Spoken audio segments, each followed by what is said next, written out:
Welcome to The Baffled Brain, Demystifying Dementia, your daily podcast that will teach you everything you need to know about dementia. At Think Different Dementia, we know that dementia seems complex and challenging to manage, but we also know with the right tools at the right time, dementia is made simple. I am your host, Lizette Klute from Think Different Dementia, where we believe you're only one technique, the right technique, away from thriving and not just surviving your dementia journey.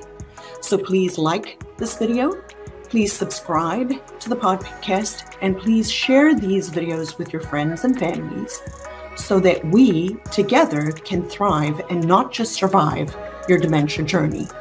So welcome to today's program. Well, welcome back. Today it is October the 29th, and what a wonderful guest we had yesterday. Thank you so much for being on the program. Today is episode 53 of The Baffled Brain, Demystifying Dementia, and we're going to do a quick little recap before I get into today's program. We started a new format around the 16th of October, where I've been going over the analogy of an airplane to help us understand and make dementia simple. And today's episode is going to probably be a little shorter, so I thought I would recap things real quick for everybody. We talked about how the first part of the plane was the body of the plane, that there was a cockpit, a cabin, and cargo, that in the cockpit we have the pilot and the co-pilot, and how that relates to dementia. We talked about the cabin. Inside the cabin, we have the passengers and who the passengers are and where they belong in this journey, how they can help us, how they can hinder us if we don't have the right people in the cabin. We talked about the cargo or the baggage that's inside the airplane, that's inside the baggage hold, which includes dementia, the dementia process, staging of dementia, all of those different types of things. I've had a couple of guests on. One was my sister, where we talked about a couple of different things there too, and how to think differently about dementia. We've also gone into, how the engines work, what the engines are, how it moves the plane forward, the right engine, the left engine, being developmental processes, both cognitive and physical, and how that relates to dementia. We've also looked at what stabilizes a dementia plane, what the stabilizers are, how we can control things, and how to look at turbulence and try to minimize things that cause turbulence in a person with dementia's life. We have looked at the wings on the airplane, what creates the lift on the plane, using the nuts and bolts of a therapy world to make it easier, giving us lift in the process, lots of different therapy strategies. We're going to continue to unpack those in the several next weeks and months. I started with some occupational therapy strategies just because that's where I am, that's the world I live in. And then we talked about the slats. What are the slats? How do slats work in creating lift during takeoff and landing to prevent lift and drag in the process of takeoff and landing? And what I put in that part of it is some things like gizmos and gadgets, and we're going to continue to expand the repertoire. We're going to continue to add things into each of these different sections as I continue to develop this analogy over time to make it easier for people to understand dementia. Which brings us to today's episode, and thank you for being here today. We have 2 more of these introductory videos, and then we will be back a little bit more in a question-answer format, like I said, with guests once a week. I'm going to add guests, and we're going to continue to expand and grow this over time, because it is a time-based process, right? So today we're going to talk about elevators, and I'm not talking about the elevators that take you up and down in a building, even though they probably do the same thing. We're going to talk about the elevators of a plane. What are the elevators? It helps bring things up and down.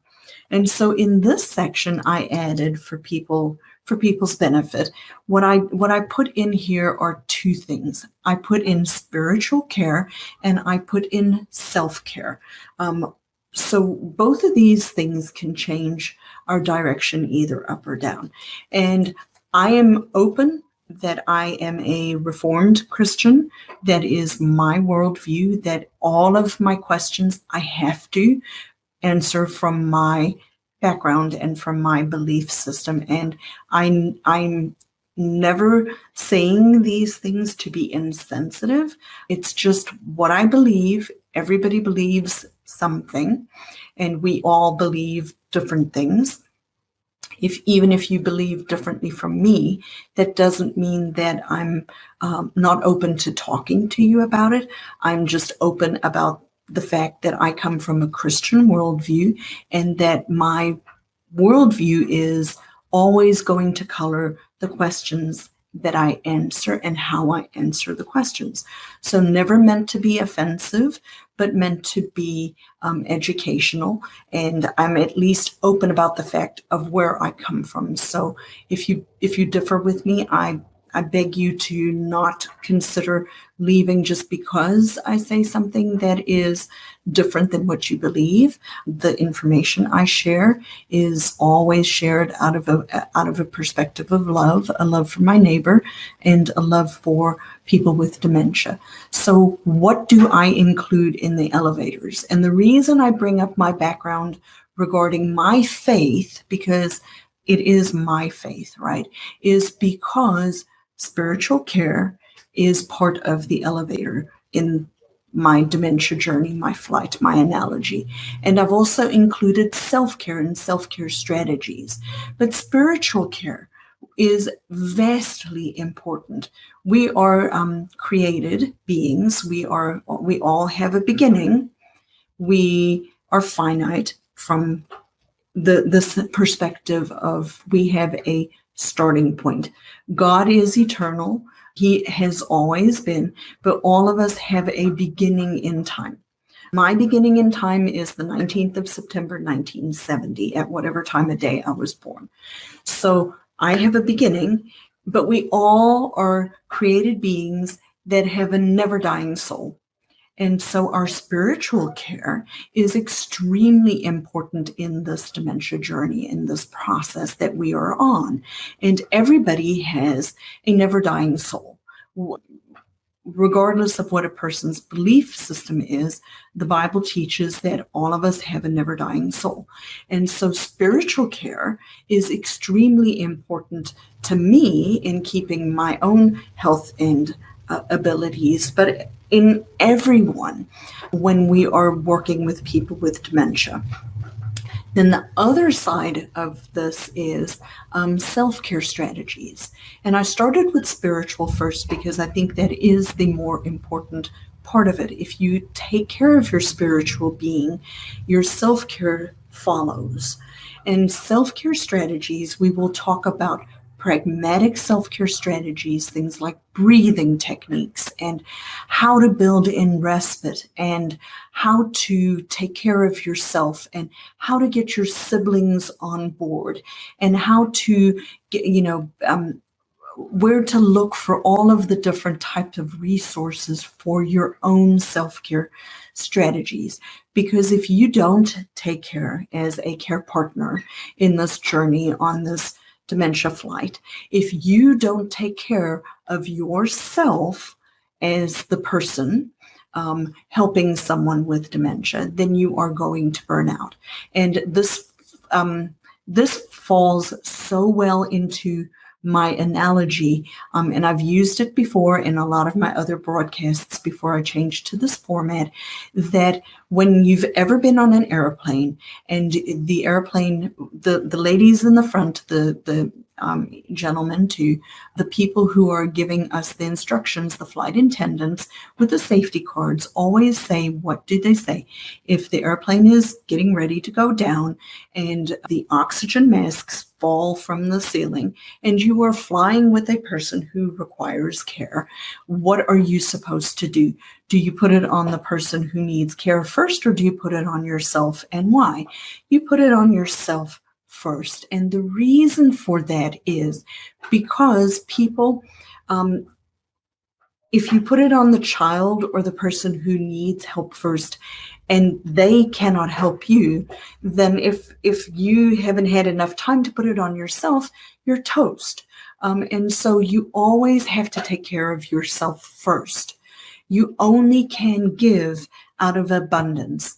And so when we're helping people with dementia, when we're care partners in a long journey, because it's a marathon, guys, it's not a sprint.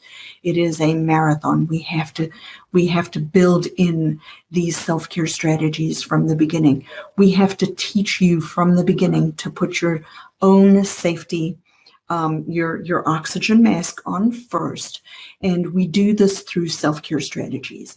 And self-care strategies are extremely important in the dementia journey.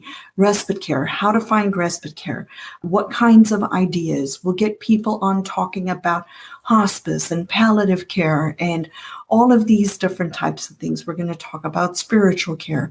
We're going to talk about all of these things that I include under the elevators in how to keep things stable as we're moving up and down in this journey so we don't have a lot of turbulence. And so we are almost at the end of the introductory series, for lack of a better word, of why I use the analogy of an airplane to teach people self-care strategies and spiritual strategies and strategies on managing challenging behaviors and all of these different pieces of the airplane. And I love that you guys are here. Thank you for joining me. Please like, share, and subscribe to my YouTube channel called Think Different Dementia. Please like, share, and subscribe to the Baffled Brain Demystifying Dementia on whatever podcast platform you're on. And please like, share, and join my Facebook group called Think Different Dementia Education Group, where my sole purpose is to nurture people, to dialogue with people. I answer questions in that format. I will be going back to answering questions on this live stream, actually this podcast, and I am super grateful for you being here today, and thank you for joining me. Today is October the 29th.